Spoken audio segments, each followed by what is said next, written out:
The old mansion loomed before me, a grand relic of a bygone era. Its decaying facade bore witness to the passage of time, its once elegant features now shrouded in shadow and mystery. This was a house that had been the stuff of legends, a place where the living dared not tread. My fascination with the paranormal had led me here, a place where the past and present collided in a cacophony of whispers and strange occurrences. I was determined to uncover the truth behind the tales of restless spirits that had plagued this mansion for generations. As I stepped through the creaking front door, a chill ran down my spine, and the scent of musty decay filled my nostrils. The interior was frozen in time, as though the mansion had refused to let go of its former glory. Antique furniture, covered in dusty sheet, lined the rooms, and faded portraits gazed down upon me with cold, unseeing eyes. My investigation began in earnest, armed with cameras, audio recorders, and an unwavering resolve. The stories that surrounded this place were as varied as they were chilling. Some claimed to have heard the anguished cries of children in the dead of night, while others spoke of furniture moving on its own accord. As I delved deeper into the mansion's history, I learned that it had once been the home of a wealthy family in the 19th century.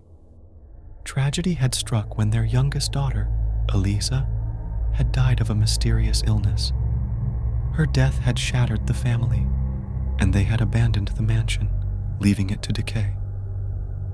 My first night in the mansion was filled with unsettling experiences. Footsteps echoed in the empty halls, and whispers seemed to emanate from the walls themselves.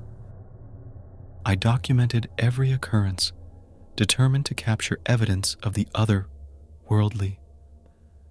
The most chilling encounter came in the form of a spectral figure, a young girl with long, dark hair and hollow eyes. She appeared before me in the dead of night, her ethereal form illuminated by a pale, ghostly light. I could feel her sorrow and anger, as though her very essence had been consumed by the mansion.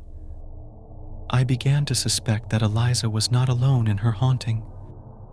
The mansion seemed to house the spirits of her entire family, each one trapped in a never-ending cycle of torment and rage. The paranormal activity escalated, with objects moving of their own accord and strange symbols appearing on the walls.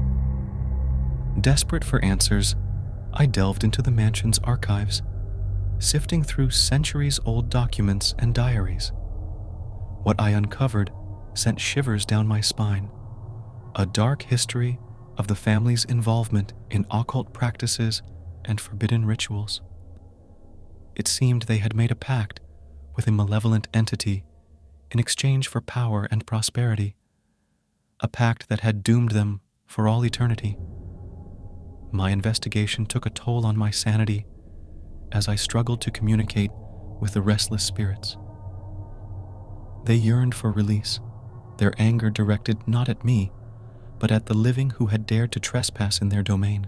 As I stood before the mansion on my final day, I knew that I had uncovered a truth that was as unsettling as it was tragic.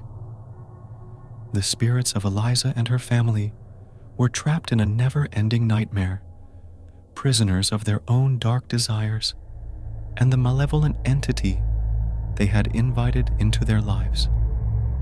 I left the mansion with a heavy heart, knowing that the restless spirits would continue to haunt its decaying halls. Their anger and anguish were a testament to the consequences of meddling with the supernatural, a cautionary tale for those who dared to venture where the living were never meant to tread. The old mansion had yielded its secrets, but it had also exacted a toll. It was a place where the past and present converged, where the sins of the past continued to haunt the living. And as I walked away from the haunted mansion, I couldn't help but wonder if some secrets were better left buried in the shadows, for in the pursuit of truth, one may stumble upon horrors beyond imagination.